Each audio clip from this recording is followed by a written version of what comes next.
Nah, Hmm. yang jadi persoalan Undang-Undang 16 2014 tentang desa itu hanya mengakomodir 7 atau 9. 6 Pak, 6 tahun 2014. Ya, itu hanya sebatas itu. Nah, pertanyaan adalah dari sisi adat untuk pengambilan keputusan dihadiri oleh semua KSOA. Itu. Ya, sekarang kalau Undang-Undang 14 mengatakan cuma 6 atau 7, lalu yang sisanya nih mana ini, Pak? Nah, akhirnya waktu penetapan kepala desa itu intervensi wali kota ditentukan. Naik ke Ketun, Pak, kalah mereka, pemerintah kota kalah itu karena mereka punya peraturan negeri yang penetapan seperti itu. Jadi Undang-Undang 23 2004 tentang pemerintahan daerah menghendaki adanya otonomi daerah atau otonomi asli negeri itu, Pak. Tetapi kemudian Undang Desa justru membatasi hak-hak desa-desa adat itu. Nah, ini yang kemudian seringkali timbul konflik. Di Maluku timbul konflik. Dari dulu memang kita pernah ngomong gitu, Pak. Masa ada di kota Ambon itu 22 desa adat? Kan kalau kita bicara tentang kota nggak ada desa adat kan, Pak? Begitu. Ya. Tapi di Ambon ini ada 22 desa adat. Itu persoalannya. Dulu ketika tahun 99, Undang-Undang nomor 22 tahun 99 itu keluar, lalu itu konflik, masih sementara konflik, Pak. Keluarlah undang-undang itu. Pasal 126 kalau tidak salah itu menyebutkan bahwa dengan dikeluarkannya undang-undang ini maka desa-desa adat yang ada di kota itu beralih statusnya menjadi kelurahan. Marah, Pak, kita. Kita lalu membentuk masyarakat tadi, kita ke Jakarta. Temui DPR sama Presiden. Dan di situ kita perjuangkan. Akhirnya di pending itu lalu keluarlah Undang-Undang 32 itu. Gitu. Sekarang kalau diserahkan ke kelurahan, lalu tanah-tanah adat itu mau dikemanakan? Ini bisa terjadi perang ini namanya. Begitu. Karena aset-aset desa adat itu kemudian nanti diperebutkan bisa-bisa perang besar-besaran itu. Perang besar-besaran sekarang. Belum lagi itu, Pak, kasus di Seram yang dulu karena kepercayaan ada penyerahan dan pemberian status adat itu Desa Sulaiman atau desa apa tuh, Pak? Iya. Kemudian Sepa sekarang yang jadi desa induk untuk Naulu. Kacau. Jadi pemerintah memang tidak bijak, Pak. Iya. Kasus TNS, ada satu Apa itu dari TNS itu ya Teonel Surua itu, Pak. Nah, mereka itu kan korban, Pak. Jadi mereka itu kan translok tahun 70 atau 71 itu. Jadi mereka dipindahkan di wilayah itu. Seharusnya saat mereka pindah, pemerintah daerah menyelesaikan status tanah mereka di situ. Tapi biarkan keluarganya berkembang dari satu keluarga menjadi 2 keluarga, 3 keluarga, akhirnya jadi satu tanah yang besarnya dimiliki 2 hektar hanya untuk satu keluarga, hidup 10 keluarga sampai 20 keluarga, gimana caranya? Akhirnya waktu tahun 2004 atau 2005 kebetulan saya tim asistensi pemerintah provinsi, kita ngomong ke sana. Ada 5 desa yang komplain bahwa itu wilayah mereka. Kacau kan, Pak. Tahun 71 itu kalau sudah selesai dialihkan status tanahnya adalah penyerahan kepada mereka dan mereka punya hak untuk memiliki. Nah, sekarang kalau misalnya mereka mau ngurus tanah, itu harus ke desa induknya lagi, desa adatnya. Diberikan keterangan, diminta duit dan segala macam. Konflik, Pak. Luar biasa. Jadi pisan pemerintah sebelumnya menimbulkan persoalan bagi masyarakat itu. Itu banyak, Pak, persoalannya. Jadi kalau local wisdom ini saya setuju, Pak, kita angkat lagi dan kita. Pak John di bagian hukum apa? Saya pidana, Pak. Pidana. Oh, bareng Pak Juan ya. Pak Juan kepala apa istilahnya? Ketua bagian atau kepala? Ketua bagian. Kalau di ini giliran pidana, Pak. Di Erlangga departemen. Iya, sekarang nggak ada malah. Oh, nggak ada ya? Bagian juga. Oh, bagian dia. Iya, jadi cuma dosen-dosen aja. Kira-kira baru beberapa bulan yang lalu, sekarang nggak ada lagi ketua departemen. Yang ada ketua bagian. Ketua bagian itu tidak ada lagi sekretaris bagian. Hanya ada apa istilahnya itu, satu ketua departemen yang membawai bagian dan satu sekretaris departemen membawai bagian. Rampingan di UNER. Rampingan jadi. Kalau kita sini cuma 4 bagian aja, Pak. Iya. Perdata, pidana, internasional, sama HTN Han. Ya. HTN Han jadi satu ya? Ya, HTN Han jadi satu. Ya itu benar itu. Jadi satu aja. Karena termasuk hukum publik. Ya, betul.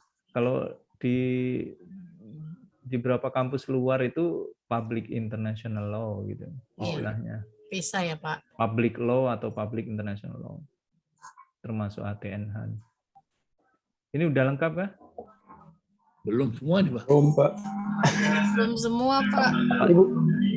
Ibu Fancy boleh tanya, yang tahun sebelumnya itu berapa ini yang mata kuliah? Itu Artinya RPS-nya. beta ada kirim di Zoom itu, Pak. Oh, acara pidana sama TPTR ya? Iya, waktu itu. Iya, karena kemarin di mata kuliah hukum pidana internasional memang ada di satu literaturnya itu bicara soal gender perempuan. Iya. Ada bukunya itu kalau nggak salah jilid 1 sampai jilid 4. Nah, cuman untuk kita cuma sisip saja. Iya. Pembahasan cuma sisip saja, lebih di pokok bahasan yang berkaitan dengan masalah-masalah perdagangan manusia, trafficking, itu saja. Iya. Nah, untuk mata kuliah yang di semester genap sekarang pasti berkaitan dengan ketentuan yang diatur di luar KUHP. Nah, itu ada di tindak pidana tertentu. Mungkin itu saya nanti baru kita bahas, diskusikan. Kalau hukum acara pidana, paling soal itu ya. Mengenai apa tuh, Bu Fen? Kalau di acara pidana? Itu ada tuh di Nah, maksudnya kemarin yang hasil itu. Iya, betul ada kirim tuh. Bukan, maksudnya yang didiskusikan di acara pidana apa? Lebih fokusnya di mana? Beta ada kirim di Pajuan, beta seng dengan teman-teman di pidana kan, yang menggodok itu teman-teman di pidana. Oh, tidak dipresentasikan? Dipresentasikan saat itu, ini hasil presentasinya. Nah, ini. Jadi hasil presentasinya ini hukum acara pidana dan praktek peradilan pidana. Jadi integrasi mata kuliah ini bisa diintegrasikan atau disisipkan beberapa materi di dalam RPS untuk kemudian mungkin lebih detailnya di dalam modul atau buku teks atau buku aja tidak terlalu. Lalu disisipkan kira-kira model pembelajaran di SAP-nya seperti apa, ataupun lebih banyak di sini masukan terkait dengan legal reasoning atau legal skill di sini. Kalau tidak saya seperti ini. Jadi sebelumnya di awal, kalau tidak salah presentasi yang awal itu, mata kuliah ini sebenarnya awal-awal itu langsung karena merupakan mata kuliah lanjutan.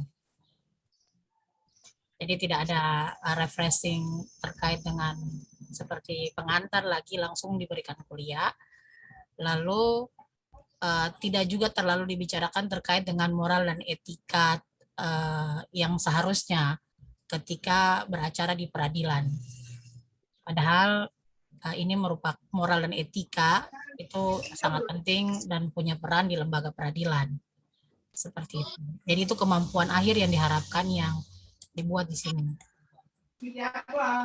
Lalu kemudian itu terkait dengan beberapa materi juga yang dimasukkan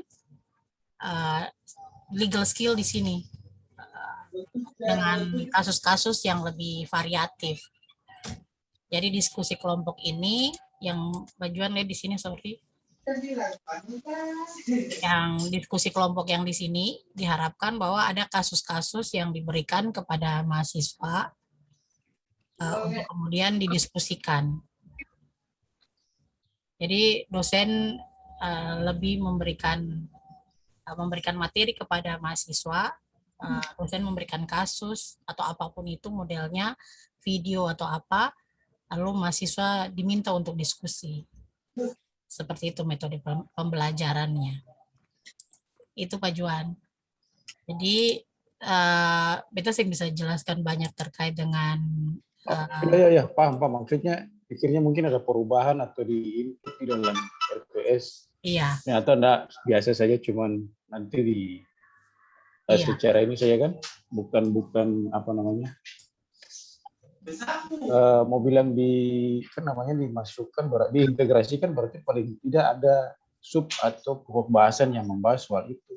Iya, memang betul karena kemarin itu hanya 2 itu yang dimasukkan, tapi kalau kita di tata negara,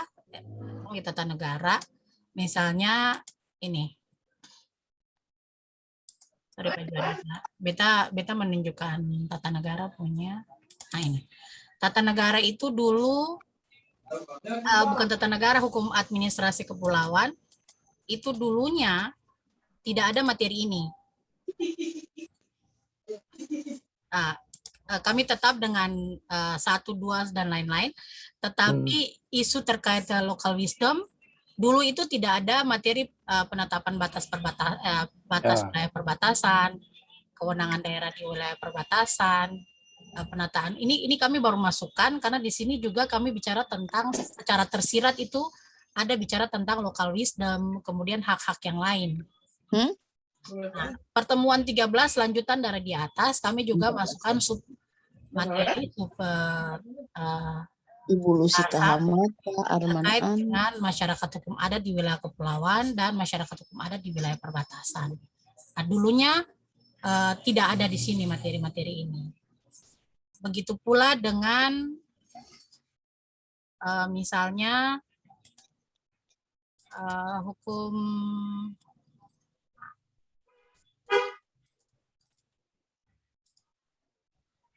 misalnya tentang hukum kepegawaian. Nah, dulu ada hak dan kewajiban ASN, tetapi kami tidak terlalu bicarakan tentang nilai kode etik dan kode perilaku. Nah, ini baru kami masukkan di atas ini, seperti ini. Karena itu berkaitan dengan moral dan etika yang diharapkan disisipkan untuk bukan, kalau sisipan terdengar terlalu dipaksakan ya Pak Herlambang. Kami merasa penting itu ada di sini terkait dengan etika. Lalu netralitas aparatur sipil negara juga ini kan bicara tentang moral dan etika. Kemudian RPS yang lain juga misalnya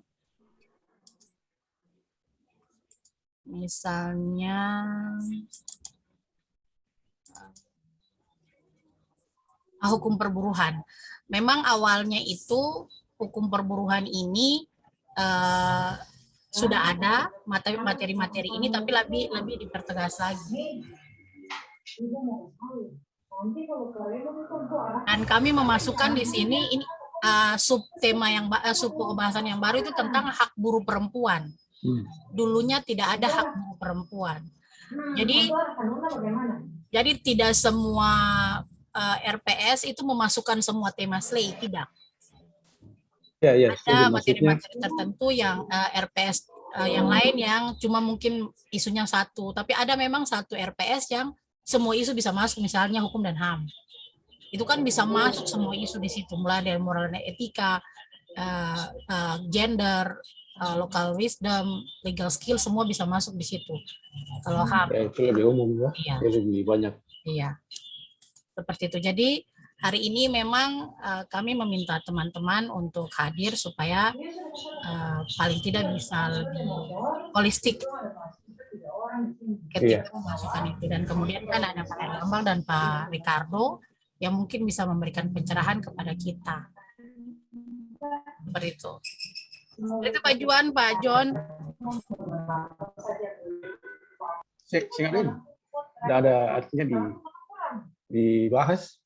Ketika kemarin Ibu Desi bilang argumentasi hukum atau apa, atau kuliah argumentasi hukum kan MKDU tuh Ibu tuh. KPD itu MKDU. Si unmute Ibu, maaf. Ibu Enci masih di unmute. Jadi karena ini bagian pidana punya giliran, otomatis hari ini bicara tentang mata kuliah yang dibahas di pidana saja. Di bagian dulu. Ya. Seperti itu. Jadi mungkin Pak Juan, ya Pak? Artinya yang sebagian ada juga karena Pak Herlambang mau ada kegiatan tuh supaya kita mulai aja sebagian kan udah beberapa orang. Iya. Tapi nanti beliau mau izin nanti itu. Hanya 1 jam. Hanya 1 jam Pak. Jam berapa Pak? 11 sampai 12 berarti jam berapa ya? Jam 1 sampai 2 ya? Jam 3 sampai jam 4. Jam 1 sana Pak. Jam 11, saya jam 11 sampai jam 12 waktu Jam sini. 1. Jam 1 sampai jam 2. Jam 2. Setelah itu saya bisa gabung lagi. Udah jam 12 lewat. Ini setengah 1 ini. Nonton lain saja tuh. Ya kasihan beliau mau ini ada kasihan. Enggak apa-apa. Ada. Jadi kalau bisa ya, jadi saya sapa dulu. Selamat siang. Assalamualaikum warahmatullahi wabarakatuh. Yang saya hormati Pak Herlambang, Pak Ricardo, Pak Dr. Salwesi, Ibu Dr. Pensi, Ibu Dr. Irma, Ibu Dr. Marji, dan juga ada Ibu Dr. Lucy, Ibu Astuti, Ibu Yudi, Ibu Dr. Seri, Pak Erwin, dan Ibu Yona. Ya, ini kali pertama saya gabung dengan SLEI dalam kegiatan TOT. Memang sebelumnya tahu, tapi tidak gabung. Untuk itu tadi saya minta sebuah pencerahan saya dari Ibu Dr. Pensi soal yang tahun kemarin itu seperti apa sih dan mata kuliah apa sih yang dipakai untuk memasukkan atau kita menginkludkan isu-isu yang berkaitan dengan apa yang ada di SLEI yang sudah dipresentasikan oleh Pak Ricardo dan juga Pak Herlambang dan juga Ibu Fitri. Saya tadi ada untuk kita di kuliah semester genap ini memang ada kurang lebih 5 mata kuliah. Itu diantaranya ada kriminologi, kemudian sistem peradilan pidana, lalu ada kebijakan hukum pidana, ada mata kuliah tindak pidana korupsi dan juga tindak pidana tertentu di luar KUHP, dan juga ada mata kuliah hukum pidana korupsi. Tapi sebelumnya saya minta pendapat dulu, kebetulan Pak Dr. Paselwesi ini senior di bagian kami. Menurut maksudnya pendapat dari Pak Dr. Pak John ini kita mau tampilkan mata kuliah apa Pak? Artinya supaya jangan sampai semua yang kita bahas kita fokusnya di mata apa supaya kebetulan silabinya saya ada, saya tinggal tampilkan. Ya, sebenarnya kunci kita kan ada di selain mata kuliah dasar ya, hukum pidana, hukum acara, sistem peradilan, politik hukum pidana itu penting. Karena politik hukum pidana itu kan terkait dengan nanti kita ngomong tentang KUHP baru, kita ngomong tentang perkembangan-perkembangan hukum pidana yang terjadi di luar, ya, yang ujung-ujungnya juga kembali ke KUHP, ya. Lalu korupsi itu penting, ya, karena korupsi ini kan kelihatannya delik yang dianut itu kan juga belum berubah, apalagi pasal 2, pasal 3 ini terkadang ditafsirkan beda-beda, sehingga lari-lari ujung-ujungnya ke MK, minta di review. Ya, seperti itu. Jadi saya pikir kalau tindak pidana tertentu ya boleh-boleh juga, cuma kan kita ngomong kalau tindak pidana tertentu kan juga korupsi sebenarnya, kita ngomong korupsi di ekonomi dan segala macam itu, karena tindak pidana yang diatur di luar KUHP, nggak mungkin masuk di KUHP lagi kan, seperti itu. Kan intinya kan kita ngomong tentang boleh saja diatur karena pasal 103 mengatakan bahwa ketentuan-ketentuan yang diatur di luar boleh diatur sepanjang tidak bertentangan dengan ketentuan buku 1. Jadi itu boleh saja kita ngaturnya keluar, boleh gitu.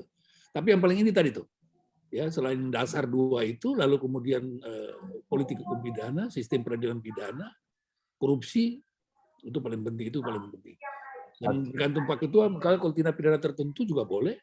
Kriminologi itu penting. Karena dalam hukum pidana modern kan ada 3. Criminal law, criminology, dan criminal policy. Itu tiga hukum pidana yang harus dipahami oleh mahasiswa seperti itu. Itu pikiran saya sementara.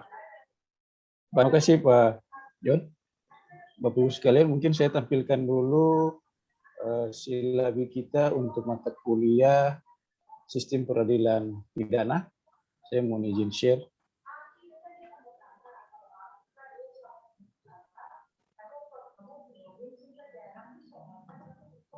Ibu Pens bisa ini? Mau izin share silabus supaya bisa dibahas? Sudah Pak, sudah. Oke.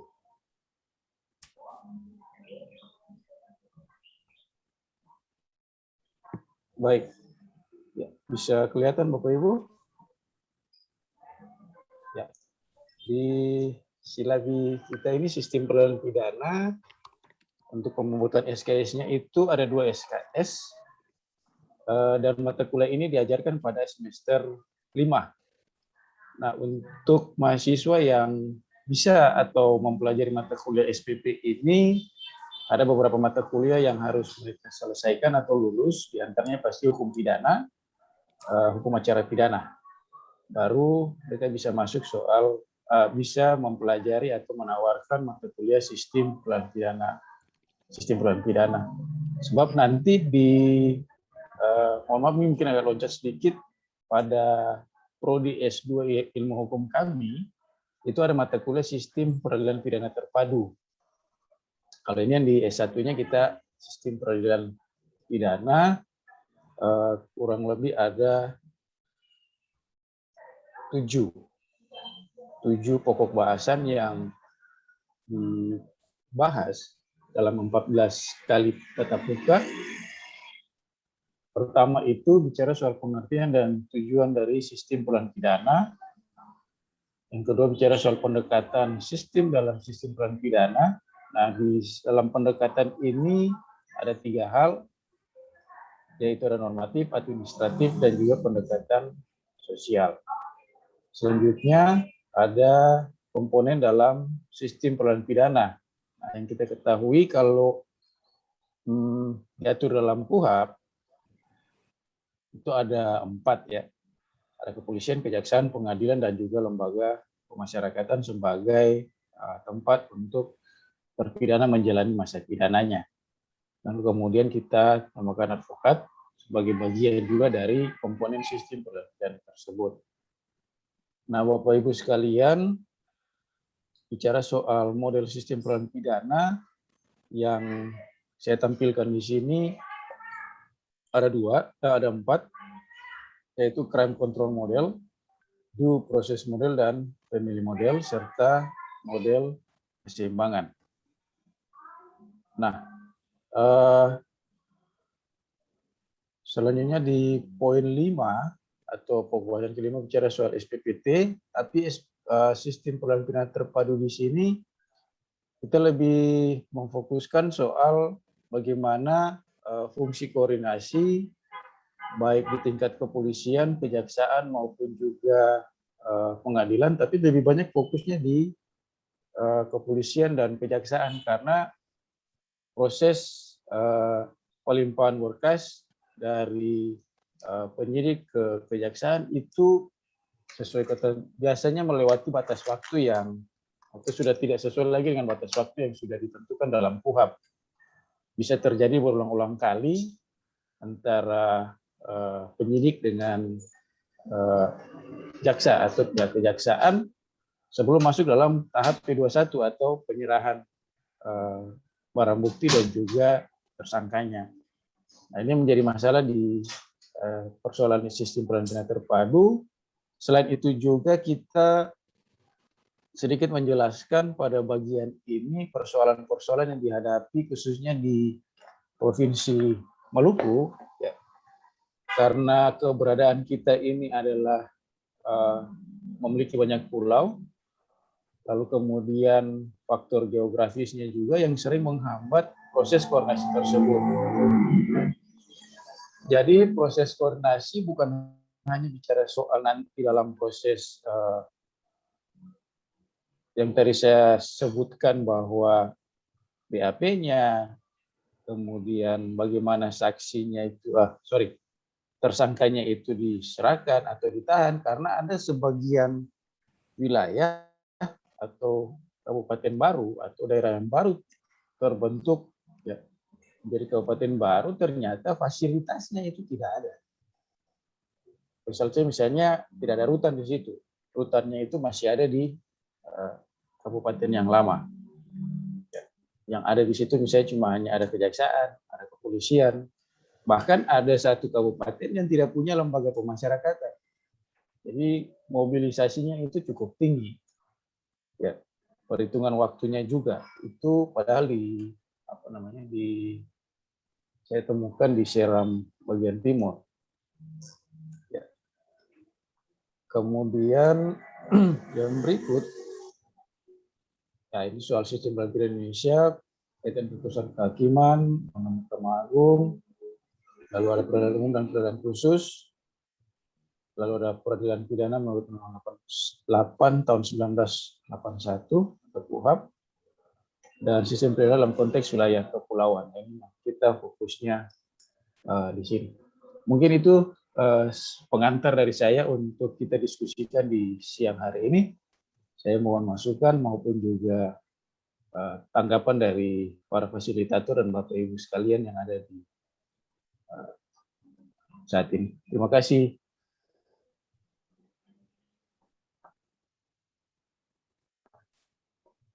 Ini Pak Herlambang. Kalau Langsung aja kemarin, ya? Iya, langsung aja Pak. Bu Fancy, saya langsung aja. Ya. Baik, ini nggak usah ditutup dulu Mas Juan. Iya Pak. Jadi SPP itu sistem peradilan pidana ya? Ya. Baik, makasih sebelumnya. Di kesempatan yang baik ini saya kira proses yang hendak dilakukan mungkin lebih banyak kita mendialogkan ya, kira-kira untuk mengembangkan bahan secara bersama-sama. Posisi draft yang sebenarnya sudah disusun ini sebenarnya sudah standarnya teman-teman di kolega pidana ya. Tentu dari sini saja saya langsung melihat wah kompleks juga nih pembelajaran sistem peradilan pidana ya. Dan ini merupakan semacam silabi ya, urutan perkuliahan 1, 2, 3, 4 itu ya kalau nggak salah. Nah, di dalam SLAY sebenarnya kemarin sempat dijelaskan secara sekilas. Pendekatan yang digunakan adalah mengintegrasikan ya, yang tentu proses mengintegrasikan itu ada beberapa cara, bisa dengan pengembangan bahan, studi kasusnya, terus kemudian memantik mahasiswa untuk berpikir kritis dengan misalnya mengajak untuk mendiskusikan putusan-putusan tertentu. Jadi saya membayangkan mahasiswa kalau diajak membahas putusan-putusan tertentu terkait dengan pidana itu akan secara tidak langsung itu akan menggugah mereka karena pasti membuat penasaran itu kan gitu ya, dibanding kita menjelaskan secara terus-menerus. Tapi kalau kita sudah arahkan dengan studi kasus tertentu, kita tinggal masukin tuh teorinya, konsepnya dan seterusnya. Jadi mahasiswa diajak untuk keluar imajinasi tentang kasus, pandangannya terkait dengan kasus tertentu. Nah, untuk memancing ini SLAY punya beberapa pendekatan ya, baik yang dipresentasikan Bu Bibi kemarin soal penalaran hukumnya, legal reasoning, tapi juga ada soal sebenarnya yang belum terdiskusikan banyak dari kita adalah soal legal ethics ya, etik hukum. Karena dalam soal pidana seringkali ada tuh beberapa kasus yang membenturkan etika hukum ya, bukan sekedar etika profesi, tapi etika hukum, misalnya berkait dengan konflik kepentingan atau berkait dengan isu eksesif dalam penegakan hukum pidana, sementara itu ruang penafsirannya sangat terbuka gitu ya, sehingga mengakibatkan karena eksesif ya itu ada persoalan pelanggaran hak asasi misalnya begitu. Yang lain adalah soal gender, isu gender dan hukum ya. Sejauh mana sistem peradilan pidana itu adaptif terhadap isu-isu gender. Mungkin pasalnya bisa diterapkan, aturannya jelas dikumpulkan gitu elemen-elemennya atau unsur-unsur pasalnya. Tapi sebenarnya karena kita tidak melihat itu sebagai konteks yang sebenarnya melibatkan misalnya konteks kasusnya itu adalah pelecehan seksual atau kekerasan seksual, maka seringkali penegakan hukum pidana itu seperti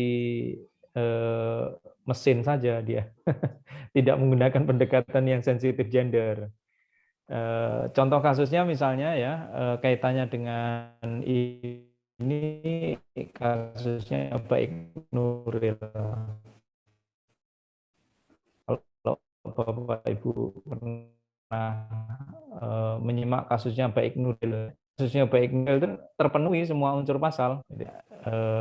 Unsur pasalnya adalah mendiseminasi, unsur pencemaran nama baik, kemudian dibuat secara sengaja, gitu.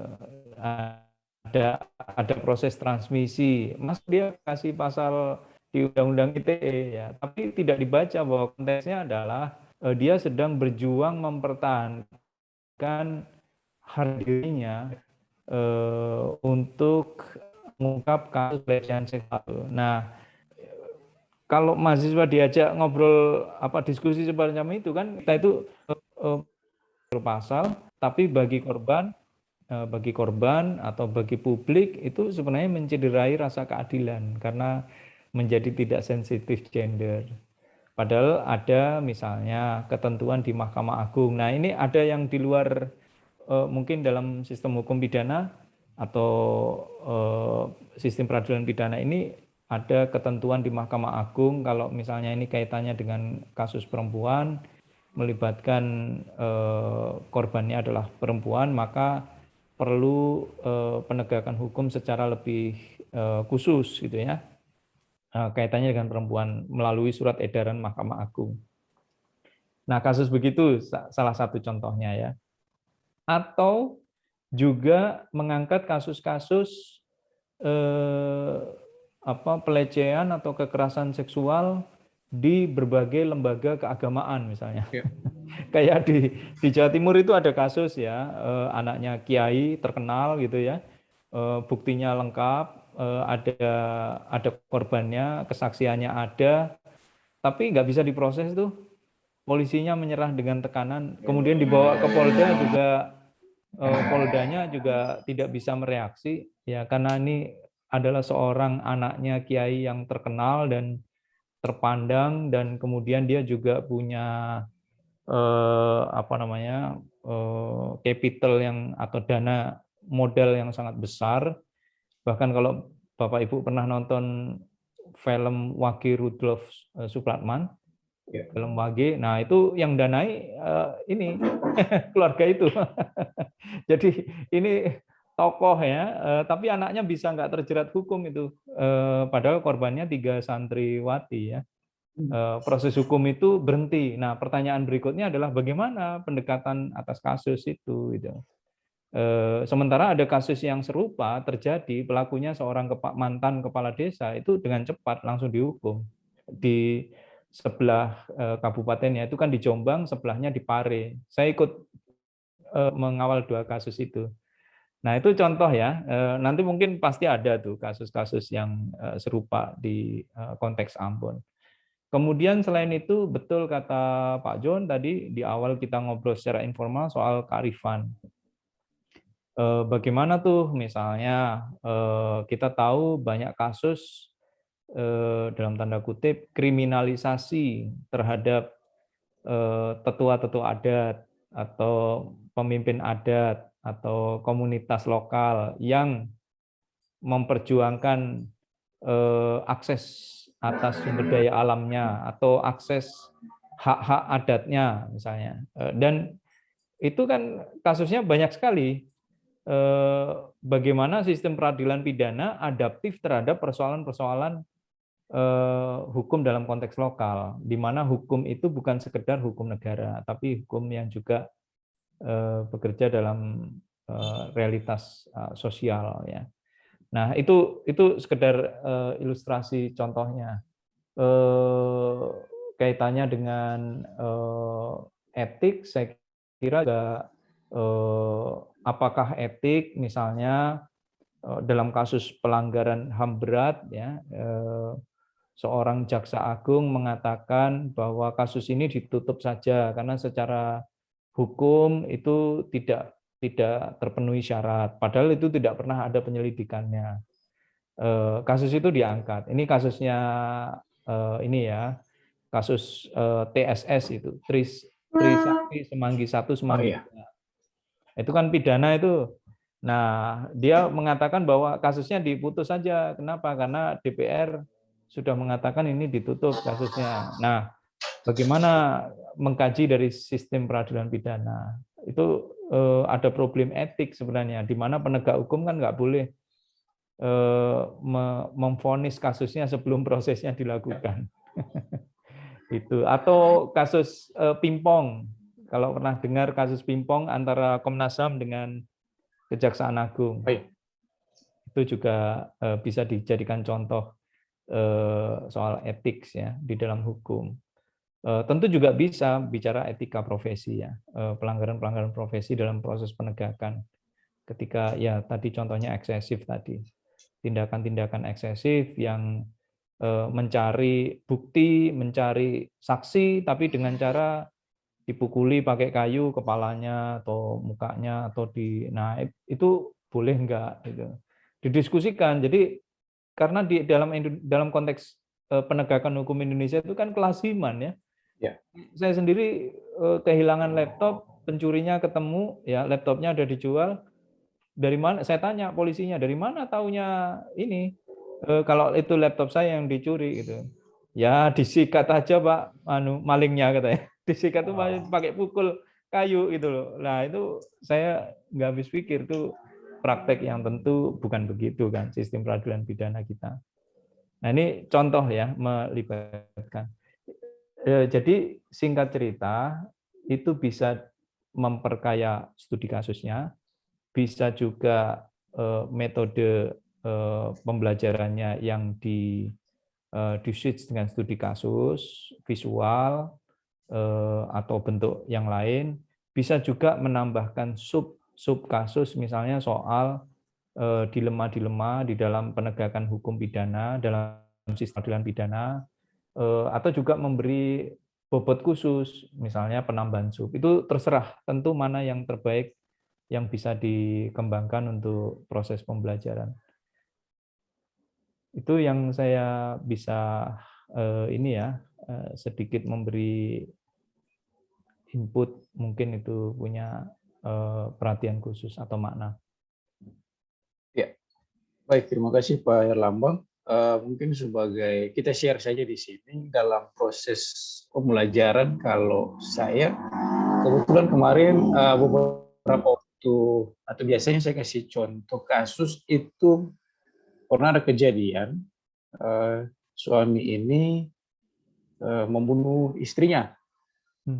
Nah lalu kemudian memang ada penanganan dari aparat penegak hukum, artinya dari kepolisian. Tetapi justru sini yang berperan adalah peran dari keluarga korban, dari si istrinya, itu menuntut ganti nyawa.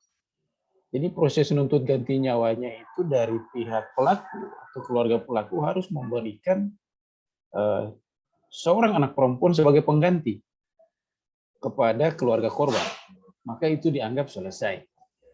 Nah, di sini bukan hanya peran dari tadi bisa saja dari adat pemuka-pemuka di situ, tapi juga pimpinan kecamatan, misalnya camat, ada kapolseknya, ya, terlibat di dalam proses itu. Jadi ketika proses upacara adatnya itu dilaksanakan, mereka hadir sebagai saksi dan menyaksikan bahwa proses ini selesai sampai di sini. Nah, bagaimana penggunaan hukum nasional ini terhadap pelaku? Pihak keluarga tidak menuntut itu. Yang penting dia sudah ganti anak untuk mengganti anak perempuan mereka yang istrinya sudah dibunuh ini, yang dia bunuh ini, itu sudah selesai. Nah, ini yang saya coba untuk mahasiswa, kepada lemparan ke mahasiswa, untuk mereka coba berpikir bahwa apakah tanpa menggunakan hukum nasional kita, misalnya KUHP, proses ini bisa selesai. Nah, karena jujur kalau kita bicara soal hukum pidana, yang pastinya adalah bicara soal kejeraan. Ada efek jera yang harus ditimbulkan di situ. Nah, apakah dengan proses ini bisa menimbulkan efek jera bagi masyarakat di sekitar mereka maupun juga masyarakat yang di luar mereka? Karena dikhawatirkan, ya bisa saja terjadi hal seperti ini, lalu kemudian kita pakai alat ini aja dah supaya selesai. Nah, itu kasus-kasus seperti itu yang saya coba lemparkan ke mahasiswa sehingga mereka bisa berdiskusi. Nah, cuman mohon maaf ada kendala-kendala memang sebelum masa pandemi COVID kita masih kuliah secara luring. Apa ya Pak? Saya mau bilang bahwa kemampuan mahasiswa itu sendiri dalam mencoba untuk menganalisa hanya sebagian kecil mahasiswa yang mampu untuk bisa mengeluarkan pendapat mereka.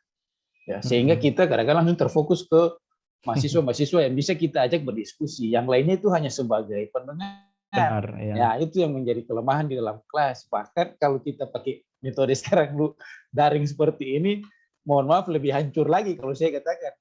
Karena bisa saja dengan alasan jaringan, jaringan, nanti setelah itu di chat, Pak, mohon maaf tadi kita putus-putus suaranya. Cari alasan ya. Iya, cari alasan. Makanya sebuah tantangan lah bagi kita para pengajar di masa menggunakan metode online saat ini. Ya, itu seperti apalah. Kemarin juga mungkin Pak John sendiri sudah utarakan ketika memberikan tugas kita sudah kasih range waktu di Google Classroom, batas waktu kumpulnya sekian nih, sampai jam sekian. Misalnya jam 6 sore. Tapi toh sampai tengah malam pun masih ada. Nanti setelah terkumpul lalu ada di chat diketik mohon maaf Pak, pulsa saya habis, kita harus ke tempat ini dulu karena saya di daerah agak jauh dari kecamatan. Ya terpaksa kita lebih menggunakan hati nurani kita ketimbang kita punya akal sehat bahwa ya sudah yang penting mereka kumpul, itu aja. Untuk sahabat karena. Nah, ya artinya di sini saya sebagai wadah juga sekaligus hari kita mendapatkan proses pembimbingan dan pelatihan bagaimana sih kita bisa mensiasati, itu bahasa saya, mensiasati supaya mahasiswa ini lebih produktif. Karena yang dikhawatirkan bagi kami semua nanti ketika mereka mau menulis atau melakukan penelitian bisa saja cepat, bisa juga lama.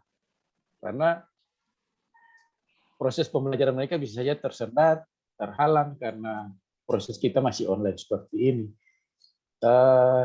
Ya mungkin itu saya punya pengalaman dulu Pak Erlambang, Pak Ricardo. Ya. Itu pengalaman yang jamak terjadi. Kita juga sama saja.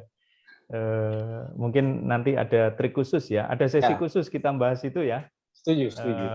Bagaimana menyiasati setelah kita kumpul semua, nanti mungkin berbagi pengalaman bagaimana menyiasati situasi-situasi atau kendala di dalam kuliah online. Kemarin sudah sempat saya bagi itu link, mungkin bisa dimanfaatkan juga. Saya mohon perkenan izin sejenak pindah Zoom, nanti kembali lagi segera. Siap. Mohon maaf Pak John, Bu Pensi, Bu Astuti dan semuanya, Pak Ricardo. Ini Pak Ricardo ya, ditemani Pak Ricardo sekarang. Siap. Monggo Pak, monggo. Ini kayak gantian tuh. Waktu Pak Ricardo di mana di Kupang, saya yang bisa menemani. Kali ini Pak Ricardo yang. Oke, saya off dulu. Tapi Ya. Oke, monggo Pak, monggo ya. ya, makasih, Baik. makasih. Oke, silakan lanjut. Ya, silakan Pak Ricardo mungkin bisa. Ya, Pak Ricardo mungkin kemarin kalau saya nggak salah isunya soal gender Pak ya. Yang kemarin Pak Ya, Ricardo- dengan rasa terpaksa saya terima itu isunya. Pak Juan sebenarnya Pak Ricardo ini lebih dikenal keahliannya di hukum adat. Tetapi di Ya, SLAI ya. beliau dikasih tugas yang luar biasa keren karena laki-laki berjuang untuk perempuan. Ya, saya mau bagi pengalamannya Pak Ricardo. Kemarin kita lakukan PKM di 3 desa, 1 RT, 1 dusun, 1 desa. Waktu kita lakukan pendekatan untuk mencari tahu isu yang paling di 1 dusun, 2 dusun itu adalah soal KDRT. Jadi kekerasan terhadap perempuan. Tapi lebih spesifiknya juga ada anak perempuan di dalam itu. Yang 1 desa induknya ini kasusnya yang tadi Pak John antar, cuman itu di tempat lain. Kasus yang di desa Rambatu ini, di situ memang ada banyak kayu damar, Pak, penghasil kayu damar. Tapi kemudian perusahaan bersama-sama dengan pemerintah kabupaten masuk dengan membungkusnya dengan perkebunan. Nah, perkebunan apa? Di 1 dusun mereka itu perkebunan pisang abaka namanya. Ya. Tapi setelah saya diskusi dengan kepala dusun, saya bersyukur juga kepala dusun ini punya Pak, pemahaman bahwa kalau ini dibiarkan, masyarakat dusunnya ini makan apa? Karena ketergantungan hidup mereka itu di hutan tempat mereka berada. Misalnya tadi, mohon maaf, mereka bisa makan rusa, lalu berburu babi hutan. Nah itu kemudian kalau diganti dengan perkebunan berarti tidak ada lagi hewan-hewan yang mereka bisa tangkap di hutan. Lalu kemudian intinya itu soal pohon damar ini, getah damarnya ini. Ya. Itu. Tapi berkembangnya keberadaan masyarakat di sana justru membawa 1 kasus-kasus spesifiknya soal kekerasan dalam rumah tangga terhadap istri dan juga lebih fokus kepada anak perempuan. Nah, sehingga kayak kembali dengan teman lalu kita bagi kelompok. Yang mau bicara soal perlindungan terhadap perempuan dan anak, kita kasih pilihan. Kemudian juga bicara soal illegal logging, ya ada. Lalu karena 2 lokasi itu Pak, 2 lokasi 1 dusun 1 RT, itu lebih fokus lebih banyak soal kasus KDRT dan juga ada 1 kasus di situ persoalannya adalah ada pembunuhan terhadap seorang anak perempuan, tetapi pelakunya bagi mereka ini masyarakat menganggap bahwa bukan dia sih seperti yang melakukan karena dia memiliki disabilitas. Nah, persoalannya adalah ketika si anak atau si korban ini hilang, itu kurang lebih ada hampir 2 atau 3 hari, memasuki hari ketiga itu, kemudian tiba-tiba ditemukan jasadnya di belakang rumah pelaku. Agak kayak jurang begitu Pak, di belakang rumahnya. Nah ini yang lalu kemudian ditangkap, diperiksa, lalu sudah menjalani masa pidana sekarang. Nah ini menjadi isu juga bagi mereka bahwa kok bisa seorang disabilitas ngangkat anak yang dalam postur tubuhnya itu dia lebih besar dari si pelaku, lalu kondisi pelaku ini punya disabilitas, artinya kakinya agak pincang dan juga ada yang lain. Lalu bagaimana caranya dia bisa turun ke belakang rumahnya, lalu tutupi jasad korban itu dengan rapi, menggunakan sampah-sampah daun di situ. Itu yang masih menjadi pertanyaan dari masyarakat. Lalu saksi-saksi juga dari masyarakat menganggap bahwa ada sebagian saksi yang bagi mereka itu tidak masuk akal keterangannya atau tidak bisa mendukung bahwa dia ini memang seorang pelakunya. Tetapi kok tetap dia menjadi tersangkanya begitu, Pak Rito. Sampai sekarang dia sudah menjalani masa pidana. Sementara menjalani masa pidana di lembaga pemasyarakatan di Serang bagian barat. Nah, itu isu-isu yang kemudian kita pada saat perkuliahan kita coba lempar ke mahasiswa untuk didiskusikan. Juga kita menggunakan aturan-aturan hukumnya, tapi yang kita lebih inginkan adalah bagaimana mahasiswa ini bisa menganalisa sebuah kasus.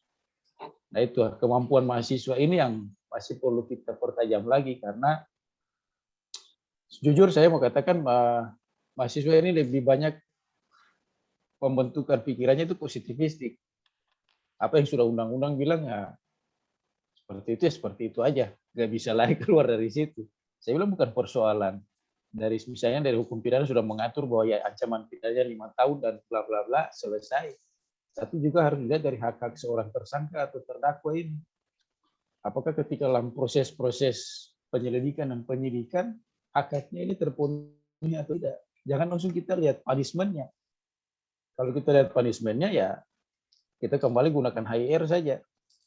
Tapi karena KUHP kita sudah mengakomodir hak asasi manusia secara umum, secara universal saja, maka paling tidak kita harus bisa mencari tahu, menggali prosesnya seperti apa.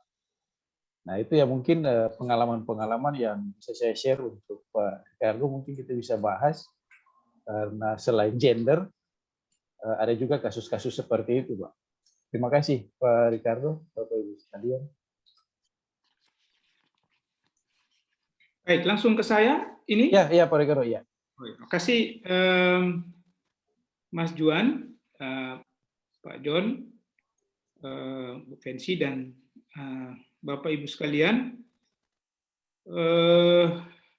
Sebelum menanggapi ajakan untuk melihat beberapa kasus tadi, ada 3 ya saya catat, itu di lokasi yang sama ya. Izinkan saya menyinggung dulu atau mengomentari slide yang tadi yang disampaikan oleh Mas Juan.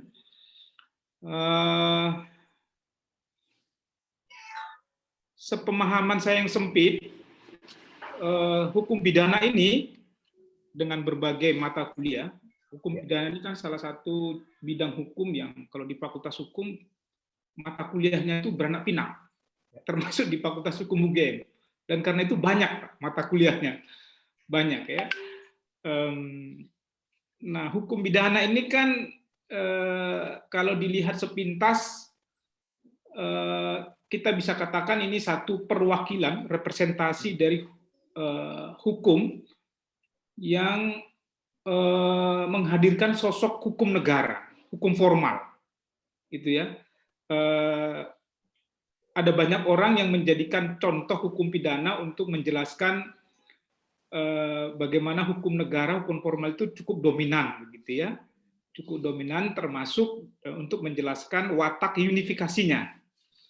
Hukum pidana dijadikan salah satu contoh karena memang dia bagian dari hukum publik ya.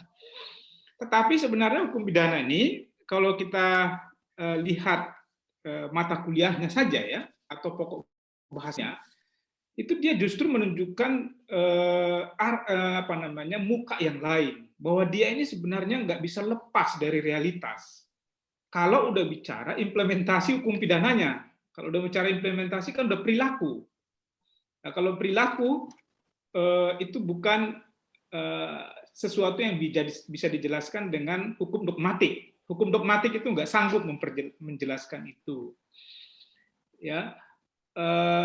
Dan karena itu pula kita bisa paham mengapa di Fakultas Hukum diajarkan viktimologi, karena itu salah satunya bicara mengenai satu aktor dari orang yang diatur atau diminta melaksanakan hukum, yaitu korbannya, ya, viktimologi. Jadi sebenarnya dia bisa dilihat dari 2 sisi itu. Satu sisi dia mewakili hukum formal kental sekali. Di sisi lain sebenarnya dia bidang hukum yang nggak bisa dilepaskan dari aspek perilaku. Aspek perilaku. Nah, karena itu kalau kita lihat pokok bahasan yang dipresentasikan Mas Juan tadi, ada model, ada elemen dari sistem peradilan pidana, ada pendekatan kan gitu. Nah, di pendekatan tadi ada pendekatan sosial. Saya menduga-duga aja Mas Juan karena nggak ada narasinya. Kalau udah pakai kata sosial kan berarti itu beyond legal text kan. Artinya memperhitungkan pertimbangan-pertimbangan sosial ya. Itu di pendekatan. Juga ada di model. Crime control model itu saya yakin, walaupun saya nggak mendalami ini, crime control model itu ini sebenarnya dipinjam dari disiplin ilmu lain. Saya tidak tahu apakah dipinjam dari victimologi atau yang dari mana ya. Tapi ini satu model untuk mengendalikan perilaku orang yang diatur gitu ya. Nah, kesimpulannya saya mau bilang mata kuliah di bawah naungan Departemen Hukum Pidana, salah satunya SPP ini, kalau kita pahami sosio-legal itu sebagai interdisciplinary approach, maka mata kuliah ini emang tidak bisa mengelak pendekatan multidisipliner. Waktu mau menjelaskan pendekatan sosial, waktu mau menjelaskan crime control model, disiplin ilmu lain pasti dipinjam. Nah, yang menjadi penting sekarang, apakah para pengajar mata kuliah itu termasuk SPP itu sadar atau tak sadar itu? Bahwa sebenarnya mata kuliah ini, kalau lihat pokok bahasanya, meminjam disiplin ilmu di luar ilmu hukum dogmatik. Ilmu hukum dogmatik. Nah, sadar nggak sadar itu bisa berimplikasi berbeda itu, Mas Juan. Kalau dia nggak sadar, ya dia ngapalin aja pokok bahasan itu dan literaturnya kan. Tapi kalau dia sadar, akan ada keinginan, ketertarikan untuk mendalami apa sih crime control model itu. Ini didalami di disiplin ilmu apa sih? Mungkin akan ada ketertarikan seperti itu ya. Itu untuk yang dipresentasikan Mas Juan. Saya tidak mau mendahului Mas Juan dan kawan-kawan yang mengampu mata kuliah ini untuk menuliskan apa integrasi yang perlu dilakukan gitu ya. Ini masukan aja, nanti silahkan dipertimbangkan dalam rangka melakukan integrasi, mau masukan saya mau dimasukkan atau tidak, itu sepenuhnya ke Mas Juan dan kawan-kawan. Nah, yang kasus tadi itu ya kasusnya menarik ya, menarik. Dan itu terjadi di satu lokasi gitu ya, di satu lokasi. Itu berarti ini desa atau negeri ya, Mas Juan? Kalau induknya itu namanya Desa Rumberu, Pak. Di Seram bagian barat. Jadi mereka ini punya dusun, namanya Dusun Kawatu. Itu sebagian masyarakat dari desa induknya itu turun ke dusun ini. Nah, sebelumnya mereka ini cuma bercocok tanam, lalu kemudian lama-kelamaan mereka menetap di situ, tapi untuk pemerintahannya tetap masih tunduk di bawah Desa Rumberu dulu, Desa Rumberu. Nah, kemudian dari dusun ini, yang tadi saya bilang ada satu RT, itu jumlah, itu ada kurang lebih ada 1.000 lebih. Nah, jumlah jiwa? Jumlah jiwa. Satu RT? Satu RT, Pak. Nah, ini bagian dari Desa Rumberu tadi. Tapi untuk pemerintah, proses misalnya surat menyurat, administrasinya itu tunduk pada Dusun Kawatu tadi. Jadi harus ada ke Dusun Kawatu. Nah, jadi tetap dua lokasi ini di bawah satu Desa Rumberu. Nah, kalau Desa Rambatu ini sendiri, Pak. Desa Rambatu ini memang di situ lebih banyak kasus soal illegal logging. Illegal logging ini ketika masyarakat itu merasa tertipu dengan alasan bahwa akan ada perkebunan A, B, dan C, tapi kemudian ternyata hasil alam mereka itu diambil, misalnya pohon damar tadi. Getah pohon damar tadi, karena getahnya itu kan merupakan penghasilan mereka, masyarakat situ. Dibabat habis, lalu kemudian dibuat perkebunan apa, ada pisang, ada ya teh sawit dan sebagainya. Nah, mereka menolak. Baik, Nah, baik. itu. Tapi yang di satu dusun satu RT ini itu isu yang paling banyak adalah tadi soal kekerasan terhadap perempuan dan juga anak perempuan. Jadi fokusnya anak, tapi anak perempuan itu lebih banyak terjadi di satu dusun dan satu RT ini, Pak. Nah, itu yang kemudian kita berikan penyuluhan berkaitan dengan itu karena memang apa ya Pak ya, saya mau sampaikan bahwa kebiasaan seorang laki-laki untuk yang berada di negeri-negeri untuk ketika mereka kerja pulang dari kebun lalu atau pulang bertani, ada satu kebiasaan mereka itu harus tetap mengkonsumsi alkohol, Pak, sopi. Nah, jadi pemicunya itu dari miras ini. Ada masalah, tidak ada masalah, tetap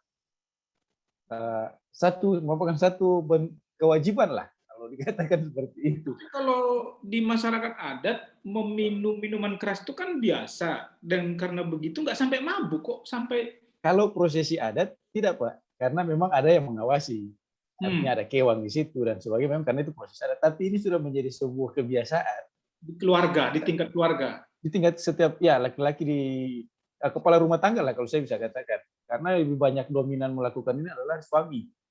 Jadi suami pulang berkebun, kadang-kadang sampai di kebun sudah selesai berkebun, kumpul sama teman-teman di kebun, mereka minum sopi di situ, baru mereka pulang.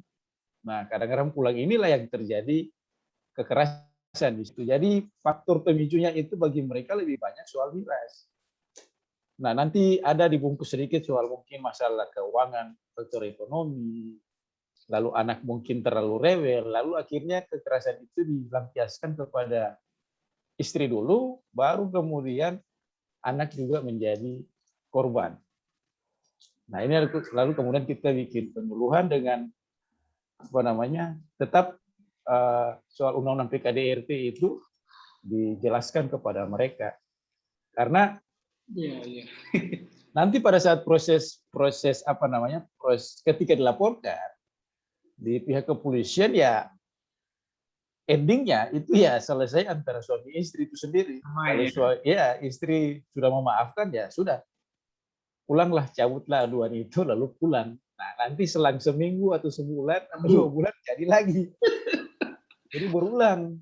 Nah, ini jadi sudah sebuah kebiasaan. Tapi dari kepala dusunnya minta, Pak, tolong, saya memang sudah sering katakan itu, tetapi kan kapasitas saya, mereka anggap saya kepala dusun tidak punya, ya hanya segera memberitahukan ada undang-undang, ketika menjelaskan itu yang saya tidak mampu di situ. Sehingga saya bersyukur kalau Bapak-bapak, Ibu-ibu dari Fakultas Hukum ini bisa menjelaskan itu kepada masyarakat saya. Nah, jadi itulah kesempatan teman-teman, dan saya mengklasifikasikan teman-teman yang pada saat fokusnya itu bicara soal gender, soal kekerasan rumah tangga. Nah, saya fokuskan situ supaya bisa menjelaskan kepada masyarakat, memberikan pendidikan, memberikan pemahaman. Selain itu juga Pak Ricardo, ada kebetulan saya searching di Google, ada temukan buku. Ada semacam buku saku begitu, saya perbanyak, lalu kemudian saya bilang bagikan ke masyarakat supaya mereka paham, soal jangan sampai nanti ketika mereka masuk dalam proses hukumnya, kadang-kadang juga saya dalam tanda kutip saya katakan dibutakan lah. Oh, ini bisa selesai, tidak usah diselesaikan lagi, tidak usah lewat jalur hukum, secara ini saja. Tapi kalau misalnya korbannya itu terus gimana? Itu yang berulang-ulang ya? Iya, berulang-ulang itu. Dan kebanyakan itu selesai cuma pakai surat pernyataan, Pak. Ujung-ujungnya cuma surat pernyataan. Nah, itu lagi jadi lagi. Ketiga topik ini kan sama-sama bisa dijelaskan dari sisi hukum dogmatiknya kan. Iya. Kalau kekerasan terhadap rumah tangga, kita sekarang udah punya undang-undangnya, ya. Kemudian kalau penerbitan hak atas tanah kepada pihak luar, investor di tanah masyarakat atau di tanah masyarakat adat, kita juga bisa jelaskan ya, jelaskan pendekatan hukum dogmatiknya gitu kan. Begitu juga kasus yang ketiga tadi, dugaan kasus pembunuhan ya, kasus pembunuhan. Tapi memang tidak bisa hanya selesai di penjelasan dogmatik ya. Setuju. Dengan alasan begini, yang pertama, kalau dogmatik ini kan seperti kata Mas Juan tadi, ada yang tipis kan, tipis dalam arti mahasiswa tahu aturannya seperti apa, dan lalu mereka nalarnya sederhana juga, ya tinggal terapkan aturan pada peristiwa konkret gitu ya. Pada peristiwa konkret. Tapi kalau kita ajak mereka ke dalam dunia doktrinal ini, terutama dalam proses memeriksa bukti-bukti, kasus yang ketiga ini kan bisa kasus yang sangat menarik dan memerlukan kemampuan bernalar yang lebih. Ya, misalnya tadi kan Mas Juan, ini pelakunya itu difabel, sementara korbannya lebih berat, lebih besar ya. Badannya besar begitu ya. Nah, itu nalar kan sebenarnya, logika sederhana kan. Nah, itu sebenarnya generasi kita dan generasi anak sekarang itu sudah bisa menonton film-film Hollywood yang itu ceritanya adalah mempersoalkan bukti, memeriksa bukti ya untuk keperluan mengambil kesimpulan. Jadi kalau saya sih mengajak, karena kebetulan mereka juga pasti nonton Hollywood kan. Apalagi sekarang film Hollywood, apalagi sekarang ada Netflix kan. Banyak banget sekarang di situ, tinggal Netflix aja. Saya sekarang lagi menikmati di Netflix itu film yang judulnya Sweet. Nanti tonton deh, keren gitu. Itu film produksi Hollywood, dunia pengacara, dia ceritanya adalah dia pengacara besar di kota New York begitu. Menariknya film ini menceritakan para pengacara di kantor pengacara itu mengutamakan menyelesaikan kasus luar pengadilan. Jadi jangan sampai kasusnya itu sampai di pengadilan. Prinsipnya si kantor pengacara ini. Tapi prosesnya Pak, prosesnya tetap melalui kepolisian dulu. Artinya sudah diperiksa. Dia mempertemukan antara korban dan pelaku. Pelaku atau dia kalau perdata penggugat dan tergugat gitu ya. Nah, jadi untuk memojokkan lawannya ya, termasuk pengacaranya, si kantor pengacara ini memang kuat di bukti-bukti, Mas Juan. Kumpulkan bukti-bukti. Sehingga dia datang ke lawannya, tunjukkan bukti itu dengan maksud lawannya itu mengakui. Kalau mengakui tinggal minta surat pernyataan. Bikin surat pernyataan. Nanti tinggal sudah terlanjur didaftarkan di pengadilan, tinggal diminta penetapan pengadilan. Nah, itu film yang bermain di pembuktian. Bermain di pembuktian, menarik ya. Nah, kasus yang ketiga ini kan sebenarnya salah satu bagian pentingnya kan bukti itu. Pembuktiannya kan. Nah, pembuktiannya itu selain soal mencari bukti-buktinya, kemudian setelah ada bukti-buktinya, kemudian si mahasiswa harus bernalar kan. Bukti seperti ini sebenarnya dia bisa dikatakan pelakunya atau tidak sih, gitu kan. Nah, saya tidak berani menjamin, tapi mungkin kalau kita ajak sampai ke sana bisa lebih menarik. Mudah-mudahan mahasiswanya tertarik, Mas Juan. Soalnya tadi soalnya nih mahasiswanya ini sama aja di UGM, Mas Juan, begitu juga. Metode daring ini bikin hancur semuanya memang. Betul-betul hancur. Iya. Pak mungkin sebagai, artinya kita sharing saja. Artinya yang saya tangkap dari pola pikir masyarakat mahasiswa itu yang tadi saya katakan terlalu positivistik itu karena persoalan minimal 2 alat bukti yang diatur dalam KUHP. Nah, ini yang menjadi persoalan juga. Karena ketika ditanya, Pak, kira-kira bukti apa sih yang ditemukan? Nah, pasti ada saksi lah, Pak. Pasti ada saksi. Nah, tapi saya tidak langsung ke situ. Saya bilang kira-kira bukti petunjuk apa gitu loh yang ditemukan. Kan tidak mungkin proses penyelidikan langsung ngambil saksi. Dalam proses penyelidikan itu seorang anggota polisi atau petugas kepolisian yang ditugaskan melakukan penyelidikan itu kan menggali barang bukti, saya katakan. Barang bukti. Kalau kita bicara soal saksi itu sudah alat bukti 184. Tapi ini barang bukti terkait dengan tindak pidana yang terjadi. Nah, disitulah mulai masyarakat mahasiswa yang mikir, ini cara bunuhnya bagaimana? Lalu kemudian apa kira-kira yang dipakai? Ya kan saya coba, saya mau mengajak mereka untuk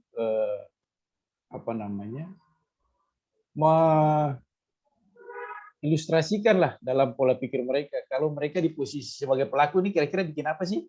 Kalau mau bunuh orang, itu loh. Saya bikin apa dulu? Ya. Karena tidak mungkin saya tarik, saya bunuh. Nggak mungkin dong. Kecuali saya perampok yang merampok saja, pencuri saya sudah punya rencana, apalagi mau membunuh. Kecuali dalam keadaan terpaksa. Beda. Tapi ini proses terjadinya suatu tindak pidana pembunuhan pasti membutuhkan suatu perencanaan yang matang. Ya. Itu. Nah, di situ saya mengajak mereka untuk coba berpikir, kalau Anda di posisi sebagai pelaku, kira-kira pertama Anda bikin apa? Ya, apakah dengan hanya sekali mengintai, sekali lihat, terus timbul niat, saya rencana perkosa dia nih, habis perkosa saya bunuh. Kira-kira apa seperti itu? Ataukah ada cara-cara lain, trik-trik lain yang Anda lakukan dulu sebelum niat Anda itu harus terpenuhi? Kira-kira seperti itu Pak Ricardo, kalau saya berikan kuliah atau mencoba menggunakan logika dan nalar mahasiswa untuk menganalisa atau mengkaji sebuah kasus. Nah, kalau kasus-kasus korupsi kan lebih banyak soal bukti-bukti secara administratif. Bagi saya, ya, karena selain adanya kekuasaan kewenangan, juga ada hal-hal lain, misalnya kalau siapa yang sudah bertanda tangan di surat itu kan otomatis dia juga akan terseret di situ, dia tahu. Misalnya seperti itu saya berikan. Atau mungkin dari Pak John ada pencerahan atau di pendapat soal SPP ini Pak, bisa berikan pendapat? Ya Pak, jadi Pak Ricardo mohon maaf. Memang SPP itu dia mirip-mirip dengan hukum acara Pak. Kalau hukum acara dia bicara tentang mekanisme dan prosedur pemeriksaan perkara. Tapi kalau SPP kita bicara tentang manajemen perkara, Pak. Jadi segala aspek terkait dengan pemeriksaan perkara itu, karena itu tadi pendekatan sosial itu adalah pendekatan yang mengutamakan bagaimana manusia juga bisa terlibat di situ.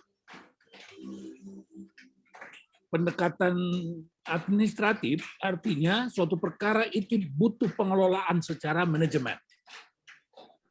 Tetapi di dalam lingkup normatif. Jadi pendekatan-pendekatan normatif itu diutamakan. Nah, jadi bisa dibayangkan saja, sambil contoh Pak, satu orang itu harus melewati 4 kamar. Kamar penyidik, kamar penuntut umum, kamar pengadilan, dan kamar lembaga. Birokrasinya beda-beda. Keadilannya juga bisa beda-beda. Nah, objek kajian sistem peradilan pidana berada di situ, Pak. Karena itu disebut Integrated Criminal Justice System. Tetapi ketika kita memadukan kepentingan-kepentingan lembaga-lembaga penegak hukum itu di dalam satu kamar, itu lalu muncul ego-ego birokrasi, Pak. Akibat dari HIR yang dulunya, itu masih saja gitu. Kalau teman-teman penyidik misalnya, saya ambil contoh, dia bilang, saya nggak mau tahu. Saya kan bicara yang penting BAP-nya selesai. Saya serahkan ke jaksa, jaksa bilang, saya juga nggak mau tahu, yang penting dakwaannya selesai. Nah, secara secara a priori kita bisa mengatakan begini, Pak. Ini sekarang kan penyidik maupun JPU bisa mencari karier mereka jika kasus yang ditangani itu berhasil. Gitu, Pak. Karier mereka itu bisa ditangani, bisa berhasil. Saya pernah seringkali berdiskusi, kebetulan saya seringkali diminta untuk memberikan banyak hal, ya, teman-teman di kejaksaan.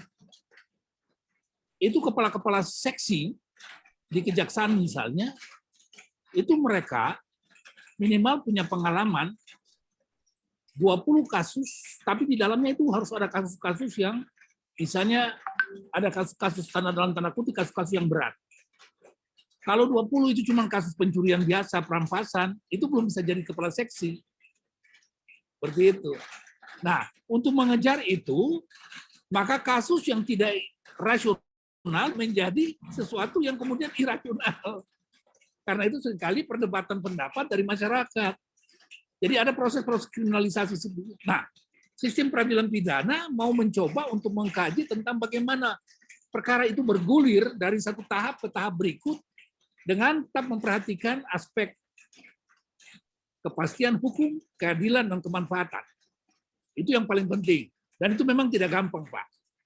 Karena begini, kalau kita kaji dari payung hukumnya, kita ambil saja Undang-Undang 24, Undang-Undang Dasar 24 tentang kekuasaan kehakiman, Pak. Kalau kekuasaan kehakiman itu kekuasaan menegakkan hukum. Kekuasaan menegakkan hukum itu ada di bawah ranah Mahkamah Agung. Nah, pertanyaan kemudian, penyidik itu kalau menurut PUHP pejabat kepolisian negara, penuntut umum itu adalah jaksa penuntut umum. Nah, kalau kita lihat dari ajaran Trias Politika, mereka ini masuk di ranah mana? Eksekutif atau yudikatif? Kalau hakim dulu mereka berada di bawah Kementerian Hukum HAM. Sekarang ditarik ke Mahkamah Agung, mereka mandiri. Nah, karena itu saya punya dugaan bahwa untuk penyidik dan juga jaksa misalnya, otak mereka ada di Mahkamah Agung untuk penegakan hukum, tapi perut mereka juga ada di tempat lain, di yudikatif itu. Lalu karier yang dicari, perkaranya amburadul. Jadi karena itu kalau kita bicara tentang penegakan hukum dalam satu payung, itu agak susah seperti itu. Ego-ego birokrasinya muncul. Nah, itu yang disampaikan oleh tadi Pak Juan. Apalagi kalau kita bicara tentang konflik-konflik masyarakat adat, ya, untuk kepentingan-kepentingan hak mereka. Saya ini kebetulan sementara memberikan satu keterangan ahli terkait dengan penggunaan tanah-tanah adat, Pak. Jadi ada satu perusahaan di Polseram sana, dia waktu nyampe di sana, dia lalu membuka lahan. Mula pertama dia mengundang masyarakat yang punya tanah, silakan menjadi mitra. Nah, dibuatlah akte notaris, perjanjian di bawah notaris bahwa 70% itu hasilnya 70% untuk perusahaan, 30% untuk mitra. Nah, tanah-tanah itu, kalau misalnya saya beli tanah, Pak, di lokasi, saya harus mendapat keterangan dari desa adat bahwa tanah itu milik adat, tetap berada di dalam wilayah hak ulayat masyarakat adat itu. Nah, satu ketika setelah berjalan kurang lebih 10 tahun, perusahaan ini mengalihkan pembayaran tidak lagi kepada mitra, tetapi langsung kepada desa. Alasannya bahwa tanah itu, pemberian itu adalah ganti rugi penggunaan tanah adat. Nah, saya ini mitra, kontrak dengan notaris. Dan perjanjian 30% buat saya. Nah, akhirnya di sekitar tahun 2015 sampai dengan 2020, mitra-mitra itu sudah tidak lagi menerima uang, itu langsung ke pemerintah adat atau pemerintah yang punya tanah itu. Mereka baru mendapatkan tanah kalau bisa membuktikan bahwa tanah itu milik mereka. Wah, ini kacau, Pak. Jadi mereka tanya ke saya bilang itu kasus perdata, bukan kasus pidana di situ. Karena mereka mau mengarah ke penggelapan. Saya bilang nggak bisa, itu kasus perdata. Pak John? Begitu. Nah, ini persoalan seperti itu. Halo? Halo? Boleh saya tanya Pak John? Boleh, Pak.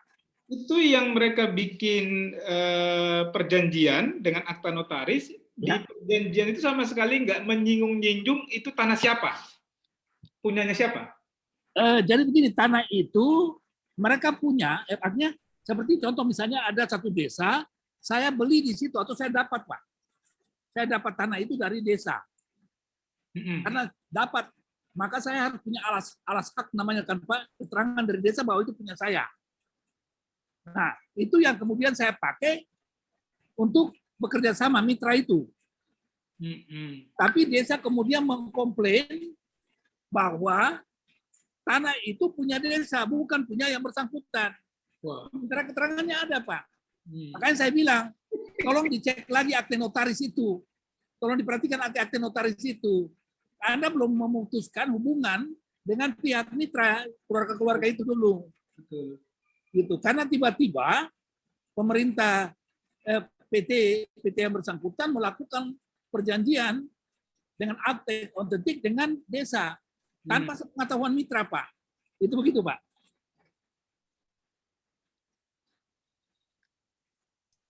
Ya. Tadi sekalian yang disampaikan Mas Juan tadi, kasus penggunaan tanah milik masyarakat oleh perusahaan ya untuk perkebunan, itu mirip ya. Ya ini penyebabnya itu bisa karena tadi yang disebutkan Pak John, sebab yang konkret yaitu ada kepentingan motif pribadi dari orang yang menjadi kepala seksi di kejaksaan, sehingga dia menggunakan kasusnya untuk keperluan promosi gitu ya, walaupun ada banyak yang tidak masuk akal pada itu ya. Ada banyak yang nggak masuk akal ya. Itu salah satu penyebab ya. Dan itu kalau kita kaitkan dengan tadi mata kuliah SPP, apa yang disampaikan Pak John tadi itu memang menunjukkan bahwa hukum pidana itu tegak dan lurusnya itu dipengaruhi juga oleh aspek administratif. Betul, Pak. Itu syarat untuk menjadi pejabat eselon. Di kepolisian juga begitu, Pak John. Di kepolisian juga begitu ya. Itu syarat administratif ya, dan itu juga bisa dipengaruhi syarat administratif itu bagaimana dia laksanakan tergantung dari perilaku orang per orang dari yang mau jadi pejabat itu kan ya. Pak. Ada yang mengkasuskan suatu kasus dengan nggak terlalu berlebihan, tapi ada juga orang yang terlalu berlebihan gitu ya. Selain untuk keperluan menjadi pejabat eselon, tapi juga untuk keperluan mendapat uang, bisa juga begitu. Jadi sekaligus, nah kalau begitu pasti akan lebih besar pembelokannya ya, atau hal-hal yang tidak masuk akal di situ. Nah Maluku ini gimana? Kalau memang kasus adat ini ya, ini memang bukan khas Maluku ya, bukan khas Maluku. Jadi pemberian hak atas tanah kepada pihak luar, salah satunya investor ya, gara-garanya ya emang pengakuan ini adalah proyek setengah hati, pengakuan keberadaan ini. Di banyak kesempatan dia adalah suatu lip service sebenarnya ya. Kenapa dia menjadi lip service? Karena secara material sebenarnya tidak mengakui masyarakat adat itu jauh lebih menguntungkan bagi negara dan pengelolanya ketimbang mengakui ya. Jadi ini sudah hitung-hitungan manfaat apa yang akan dia dapatkan penyelenggara negara ya, termasuk di dalamnya hakim, manfaat apa kalau dia mengakui dan tidak mengakui gitu ya. Tapi kita sebagai pengajar tentu pada kasus-kasus ini harus bilang bahwa penegakan hukum pidana itu faktanya berhadapan dengan yang namanya keberadaan komunitas-komunitas yang dia melakukan doing law gitu loh, punya sistem pengaturan sendiri. Hukum pidana, penegakan hukum pidana tidak bisa mengelakkan diri dari situ, karena itu faktanya. Nah, itu sekaligus kita menjelaskan bahwa karena faktanya itu ada, terus oleh penyelenggara negara diabaikan fakta itu, ya sudah, sengketa kan, konflik muncul. Sengketa, konflik muncul. Nah, menariknya pastilah kalau kita sampai di situ, cerita kita kepada mahasiswa sebagai pengantar lah misalnya kira-kira begitu, menariknya adalah apa kira-kira pendapat mereka? Analisa apa yang akan mereka lakukan setelah kita jelaskan begitu? Ya, bisa jadi pengalaman saya bisa jadi seperti yang katakan Mas Juan di awal tadi, mereka berpikir ya sudah tegakkan saja hukum pidananya, Pak. Ya, betul. Tegakkan saja hukum pidananya gitu ya. Betul. Tapi kalau ada mahasiswa berpendapat begitu itu menurut saya itu bagi kita wake up call itu ya. Bagi dosen ya. Kenapa dia wake up call itu? Kenapa ya mahasiswa berpikir begitu? Padahal keluarga-keluarga masyarakat ada yang terlibat dalam kasus-kasus itu mungkin keluarga jauh mereka, ya mungkin bagian dari anggota keluarga mereka gitu ya. Kemudian mungkin kita juga jadi bertanya, ini apakah ada ruang kosong di dalam pengetahuan mahasiswa mengenai konsep keadilan? Ya. Nah, kami di UGM punya pengalaman tahun 2005 itu kurikulum 2005 mata kuliah yang mengajarkan aspek falsafati dan sosial mengenai hukum itu dihapus. Filsafat hukum tidak ada, kemudian antropologi hukum itu hilang, sosiologi hukum itu hilang di S1. Di S1 itu. Dan itu berlangsung sampai 2011. Jadi 6 tahun. 2011 itu kemudian disadari, ya, disadari oleh pengelola fakultas, terutama dekan dan juga pengurus prodi. Ini kayaknya kita harus mengisi satu ruang di dalam otak atau kesadaran mahasiswa, yaitu mengenai konsep keadilan. Konsep keadilan. Ya. Kenapa filsafat hukum hilang di kurikulum 2005 di S1?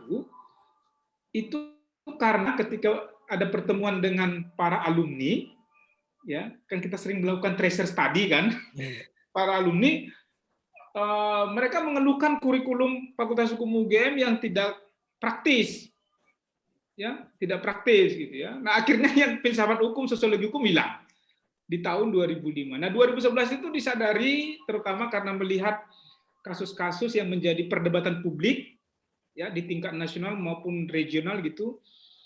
Lalu ada putusan-putusan pengadilan yang termasuk hakimnya itu lulusan UGM, kita tersadar ini. Mengapa putusannya jadi begini? Alumni UGM, hakimnya, jaksanya gitu ya. Nah, lalu kurikulum 2011, tapi dipakainya baru 2012, kita memasukkan kembali filsafat hukum, ya. Kemudian untuk aspek sosialnya kita rangkum dalam mata kuliah hukum dan masyarakat. Jadi itu satu hasil refleksi dari berinteraksi dengan mahasiswa. Interaksi dengan mahasiswa, dan itu menurut saya wajar saja, itu dinamika yang mempengaruhi revisi kurikulum kita. Begitu tanggapan respon balik saya, Pak John, Mas Juan. Terima kasih, Ya, Pak. Terima kasih, Pak Ricardo. Ya, Bu Fensi. Ya, Pak Juan masih hadir. Ya, mungkin Pak Ricardo terkait dengan ini, teman-teman mungkin sudah punya pikiran yang paling tidak sudah ada pencerahan terkait dengan apa yang memang menjadi materi muatan nanti di materi ajar maupun di RPS sebagai patokan ya Bapak Ibu. Saya mungkin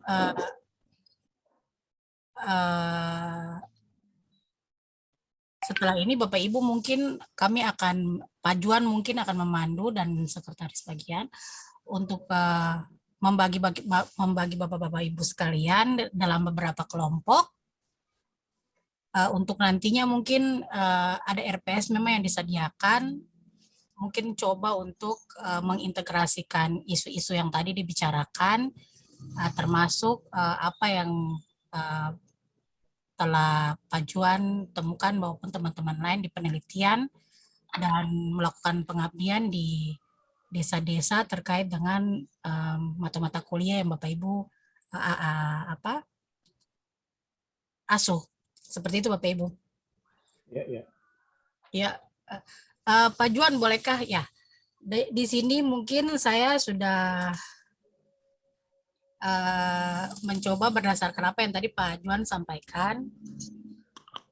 Dia punya RPS-nya modelnya seperti ini, kira-kira seperti itu. Karena saya tidak bisa lihat sampai ke bawah. Nah, di sini mungkin RPS ini kemampuan akhir yang diharapkan oleh mahasiswa bisa diisi di sini. Mungkin dari aspek yang paling rendah, kalau lihat dari taksonomi Bloom itu, analisanya mulai dari menjelaskan sampai menganalisa bahkan membandingkan. Jadi di sini kemampuan-kemampuan yang diharapkan mungkin bisa diisi di sini apa yang diharapkan. Kemudian kriteria penilaian dan indikator. Lalu pengalaman belajar mahasiswa yang Bapak Ibu harus isi di sini. Prinsipnya itu hampir sama dengan apa yang telah dibuat kemarin oleh teman-teman yang lain. Misalnya Ibu D dengan atau yang kemarin RPS yang sudah teman-teman buat sendiri. Seperti itu Pak Juan. Jadi mungkin dari sekarang Pak Juan bisa, ada berapa mata kuliah yang ingin diintegrasikan hari ini Pak Juan? Ya, kalau pendapat saya, tadi kita sudah diskusi soal SPP, tadi Pak Juan sudah bicara soal mata kuliah kebijakan hukum pidana, dengan satunya itu kalau tidak salah kriminologi atau TPTR. Tapi kalau memang TPTR itu kan otomatis. Artinya bicara soal ketentuan perundang-undangan yang diatur di luar KUHP, atau dulunya itu kan mata kuliah di luar kodifikasi. Ya kan, hukum pidana di luar kodifikasi kalau saya dulu dapat di Unsrat, namanya mata kuliah hukum pidana di luar kodifikasi. Jadi kita belajar undang-undang yang diatur di luar KUHP itu sendiri. Di sini ada 3 senior kami, ada Pak John, Ibu Elsa, dan Ibu Desi. Juga ada Ibu Shirley, Ibu Diva juga ada, Ibu Marji. Edwin ini siapa ya? Sekretaris ya? Ya Pak Juan? Ya Edwin ini siapa ya? Ya Edwin ini Siap, siap. Oh, Pak Sekretaris. Oh, barang tulis. Iya. Kita di luar rumah, jadi kita bukan pakai laptop. Sorry. Oh, Saya Dia pun nama kan Edwin. Ya Ibu, tapi maksudnya Iya. kadang-kadang Ibu. digunakan tuh. Biasanya kan JE. Nama baru apa ya? Baru digunakan saja kan. Ada Ibu Astuti juga, ada Ibu Ana yang kemarin ikut pekerti ya Ibu Tuti ya. Pekerti di Unpad. Bisa di-unmute dulu Ibu. Kebetulan saya berempat ikut pekerti di Unpad, Pak. Di Unpad ya. Saya dengan Ibu Ana, Tuti, Ibu Ana dengan Pak Yosia dan Pak Ronald dari bagian perdata. tapi kalau pidana Ibu Astuti dengan Ibu Ana ya. Ya, Pak. Iya. Terima kasih. Ya, jadi kita bagi ada 3 mata kuliah. Itu ada SPP, kemudian kebijakan hukum pidana, dan saya minta pendapat dulu dari Ibu Elsa dan Ibu D atau teman sekalian, yang satunya ini apa, TPTR atau ke kriminologi? Kriminologi aja, Juan. Kriminologi Ibu ya? Ya, oke. Iya. Untuk silabinya nanti saya share di kolom chat, bisa? bisa Pak Juan. Yang ada dulu? Ya. Lalu untuk ini siapa-siapa Pak Juan? SPP ini siapa-siapa supaya mau Ya. breakout room? Kalau SPP ini Pak John, saya dengan Pak Irwin. Kalau kebijakan hukum pidana, Kebijakan hukum pidana ini Ibu Desi. Kemudian Ibu Dr. Diba. ya. Oh sorry, Ibu Dr. Diba nanti di kriminologi. Ibu Shirley. Sorry. Oke. Ada Itu lagi? apa tadi? Kebijakan ya? Kriminologi ya? Baru dua. Ibu Desi, Ibu Ya, satu kriminologi. maksudnya beta baru 2 orang. Tahu, sebentar. Ibu Desi, Ibu Shirley, Ibu Diba. Sorry, Ibu Diba lagi. Ibu Ana. Beta Freilote, Juan. Ya, Ibu di kriminologi, Ibu toh. Beta lagi bed rest ini. Ibu ada duduk mau. Ini ada baru habis makan, jadi ada istirahat sedikit, ada buka. Oh, Asam lambung hantam dari tadi pagi sampai. oh begitu Ibu. Makanya tadi saya minta izin di Ibu Fancy. Ibu Nus, Ibu Nus.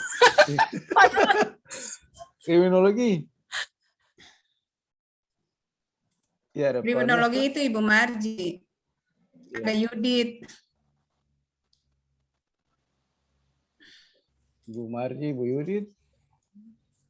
Sudah Panus. Ini nanti Ibu Ana sudah di kebijakan. Ibu Astuti di SPP belum, bisa? belum. Boleh, Pak. Ibu Astuti masuk di kriminologi bisa, Pak. Oh, kriminologi aja Ibu ya. SPP itu kan 3 orang itu sudah lebih dari cukup tuh. Oke. Totalnya berapa pengajar hukum pidana? Ya Pak. Total 22, Pak. 22 Pak. Hah? 22 orang. Wow.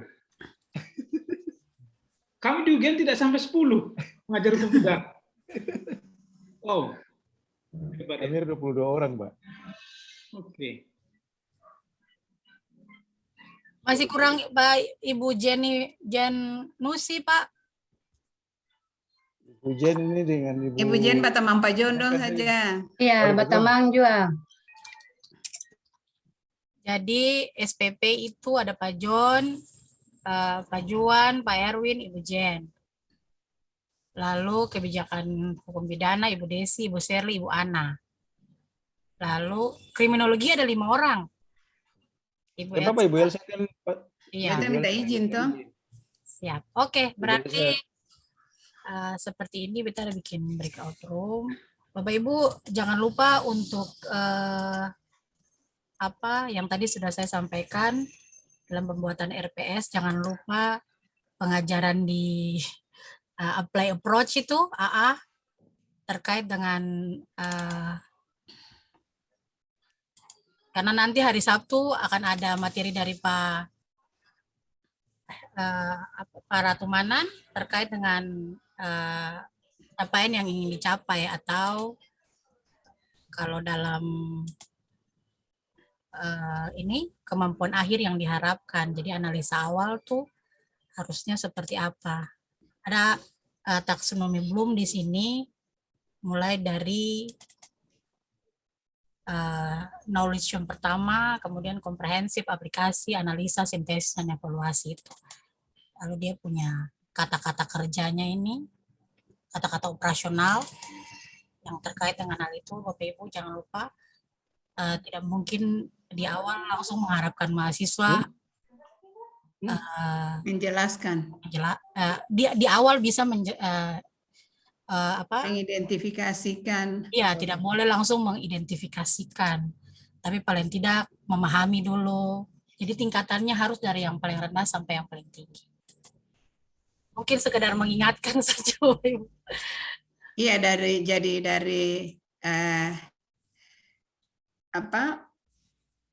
Ada tingkatan mulai dari sekedar pengetahuan sampai terakhir di psikomotorik dan sebagainya, itu mesti diperhatikan. Betul, Ibu. Siap. Kita langsung ke ini, Ibu ya. SPP.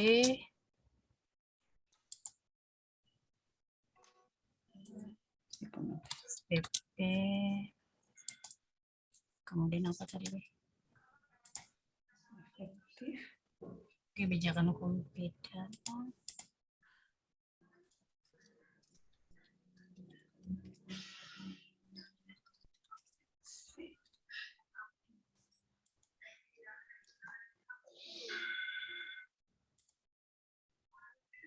Kriminologi.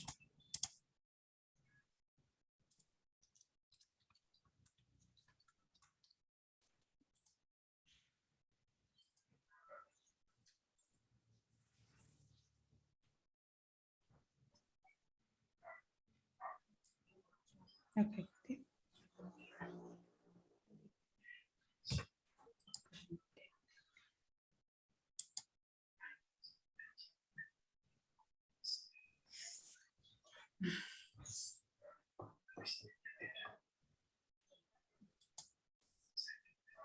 Bapak Ibu mungkin bisa menerima permintaan. Belum ada, Bu. Di mana itu? Ada permintaan untuk SPP. Minta di mana? Betul. Ibu Enci. tanya betul. Belum ada Ibu. Enci, beta bisa dengan Pak Ricardo sebentar kah? Beta ada yang mau tanya. Boleh? Di room sendiri kah bagaimana nih? Dan langsung saja toh, langsung toh. Oh, Pak Ricardo, iya. Artinya sambil menunggu Ibu Pensi. Ya, Dilarang. ya, ya, sambil menunggu Ibu Pensi mengatur hal-hal yang ya. berhubungan dengan saya hanya mau tanya satu, Pak Ricardo. Ini banyak fenomena yang terjadi, artinya pengalaman dari banyak mahasiswa. Kebetulan saya juga ditugaskan, ada pernah ke MBD, Pak Ricardo, sama di ARU. Itu ada kejadian mereka di sana itu kebanyakan tuh nikahnya mereka tuh nikah adat, Pak. Pernikahan dilakukan tuh secara adat. Pada suatu ketika itu ada terjadi KDRT. Nah ini bingung. Mau bawa ke polisi, otomatis kan tidak ada satu surat nikah yang harus membuktikan bahwa mereka ini sah gitu ya secara hukum. Tapi untuk adat itu mereka diakui, Pak. Kadang penyelesaian mereka itu di tingkat adat itu malah saling misalnya perempuan tadi karena dia melihat suaminya udah nggak akur, artinya persoalan rumah tangga, dia dikembalikan ke orang tua. Orang tua ini menuntut kepada suaminya lagi. Kenapa anak perempuan mereka dikembalikan? Itu juga dengan secara adat harus menggantikan dengan beberapa, ada uang, ada pokoknya persoalan adat mereka, kain-kain dan lain-lain. Nanti baliknya lagi itu, laki-laki lagi menuntut lagi. Dia minta dikembalikan lagi ke uang-uang yang pertama kali masuk melamar itu. Jadi persoalannya tidak bisa selesai sampai di situ. Terus saya tanya yang perempuan, yang si mahasiswa ini, ada nggak ketentuan yang situ yang diatur bahwa kalau misalnya terjadi kayak begini, ibu itu kayaknya mereka ngarang-ngarang itu pasti adat-adat yang ada beberapa sih ya, tapi yang sudah sampai untuk kembali untuk yang melamar kemarin itu kayaknya nggak pernah ada. Nah itu adat dijadikan semacam senjata begitu, Pak. Jadi ini bagaimana nih, Pak? Dia mahasiswa ini dia mau bawa ke ranah hukum, tetapi pasal apa yang mau dikenakan seperti itu? Karena kan adat mereka di sana juga kuat gitu. Gimana, Pak? Ya, makasih Ibu Diba. Kalau dibawa ke ranah hukum formal, jelas itu akan absolut hasilnya. Karena pernikahannya kan bukan pernikahan yang dianggap sah oleh negara kan. Dan itu belum dianggap sebagai bagian dari kepercayaan Ibu Diba misalnya. Kalau diakui sebagai bagian dari kepercayaan, ya mungkin perkawinan secara adat itu akan diterima dan kalau ada kasus, penyidik akan mau memprosesnya. Nah, lalu Bagaimana kalau diselesaikan secara adat? Ya ini sebenarnya kasus yang kesekian Ibu Diba yang menantang sebenarnya kita para dosen terutama yang mengajar hukum adat. Adat itu sebenarnya gimana sih? Adat itu sebenarnya gimana sih? Adat itu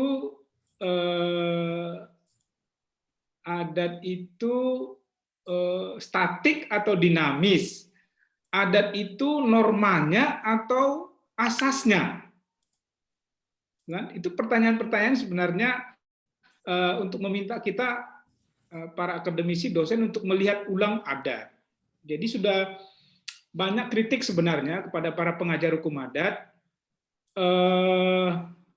mengenai materi hukum adat yang disampaikan di kampus, sementara dalam realitasnya dia sudah berkembang, ya sudah berkembang, gitu ya. Atau misalnya seperti yang Ibu Diba sampaikan tadi, sama seperti kita membicarakan hukum positif, Bu, norma adatnya bilang begini, ya. Dalam kasus ini misalnya norma adatnya tidak ada norma adat yang membolehkan pihak suami untuk menagih kembali uang-uang yang dipakai untuk pernikahan misalnya. Tapi realitasnya kan bisa berbeda. Seperti kita juga membicarakan hukum positif, hukum pidana tadi. Perilaku jaksa juga menentukan. Perilaku warga adat yang terlibat dalam kasus adat juga menentukan apa yang disebut norma adatnya. Itu dalam kasus ini menurut saya pihak keluarga laki-laki yang meminta dibayar kembali bisa jadi itu sebenarnya sudah adat yang lahir dari mereka-mereka yang terlibat dalam kasus ini. Jadi dia menafsir, ya menafsir.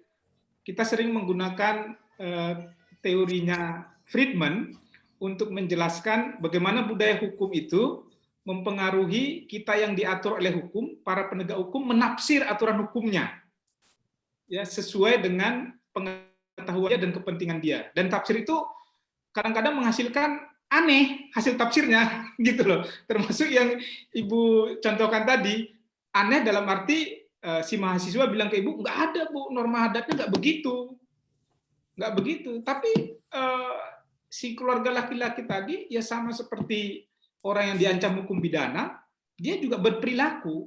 Salah satu wujud berperilaku itu adalah dia akan melahirkan tafsir sendiri terhadap hukum adatnya. Tafsir sendiri. Jadi poinnya menurut saya dalam studi hukum adat kita juga perlu menyampaikan aspek sosio-legal ini dengan membandingkan ini norma adatnya, ini asas hukum adatnya, tapi kenyataannya bisa begini. Di beberapa tempat kan kasusnya Ibu Diba di masyarakat adat, kalau pelakunya itu melibatkan si kepala adat atau keluarganya, belum tentu lurus loh hukum adatnya loh. Belum tentu lurus loh. Misalnya salah satu anak dari kepala adat itu melakukan penebangan liar, menebang kayu di hutan adat yang dijadikan hutan keramat. Belum tentu lurus kepala adatnya. Belum tentu lurus. Jadi sosiologis itu juga bukan hanya menyasar hukum negara, tapi juga menyasar untuk studi hukum adat. Ya. Nah, yang terakhir, memang tantangan kita sekarang itu untuk studi hukum adat ini kan hukum adat ini tidak masyarakat kota misalnya, itu kan beda-beda, begitu. Ya. Itu yang ketom. Tapi ketom tidak lupa untuk mengangkat misalnya pengertian dasar dari keadilan dari misalnya dari Van Apeldoorn, ya, lalu terakhir dari John Rawls misalnya. Nah, apakah keadilan itu lalu dia masuk ke sistem peradilan ketika suatu perkara itu digodok, begitu. Dan ketom kalau berpikir seperti itu, maka ketom menunjuk kepada mahasiswa bahwa menghadirkan sebuah konsep keadilan itu bukan hal yang gampang. Hakim itu bukan siapa-siapa, hakim itu manusia biasa yang punya standar pendidikan juga sama dengan kita.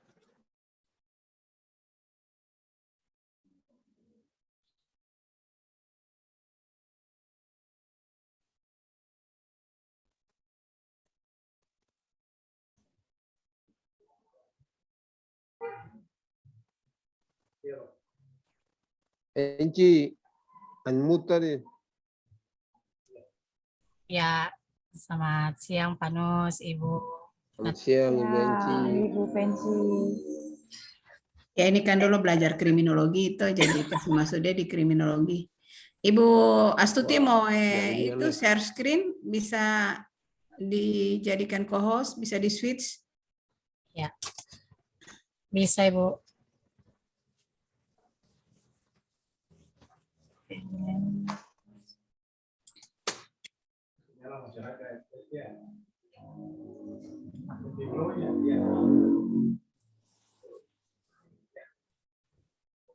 Ibu As bisa kah? Kita harusnya ke depan dulu. Belum Ibu.